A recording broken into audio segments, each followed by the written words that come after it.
মানুষ বই পড়তে চায় না, এই ধরনের একটা অভিযোগ রয়েছে। কিন্তু মনের মতো বই পেলে এখনও যে মানুষ হুমড়ি খেয়ে পড়ে তার প্রমাণ পাওয়া গেল সম্প্রতি অনুষ্ঠিত কলকাতা আন্তর্জাতিক বইমেলায়। সাংবাদিক এবং ইউটিউবার কুণাল বসু নেতাজি সম্পর্কে দীর্ঘদিন থেকে গবেষণা করছেন। সেই গবেষণার ফসল সুভাষচন্দ্র ফিরেছিলেন এক সাংবাদিকের অন্তর্তদন্ত নামে বইটি প্রকাশিত হয়েছে। বইটি মেলায় আসার পর থেকেই আকর্ষণের কেন্দ্রবিন্দু।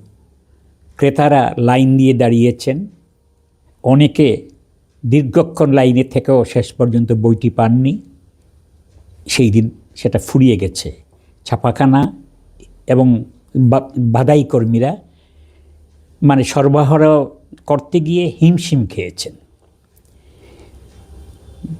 কুণাল বসু লিখেছেন যে নেতাজি সুভাষচন্দ্র বসু কলকাতায়ও এসেছিলেন 1967 সালে।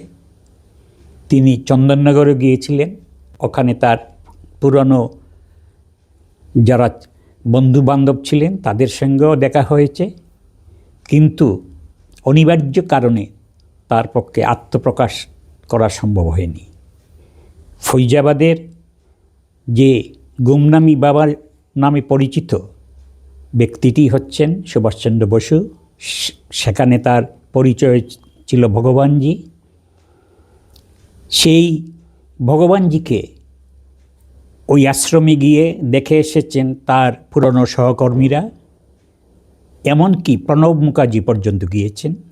সরকার সেটা জানত, কিন্তু আন্তর্জাতিক চুক্তি এবং দেশের নেতাদের অনীহার জন্য তিনি আত্মপ্রকাশ করতে পারেননি। এটা জাতির দুর্ভাগ্য।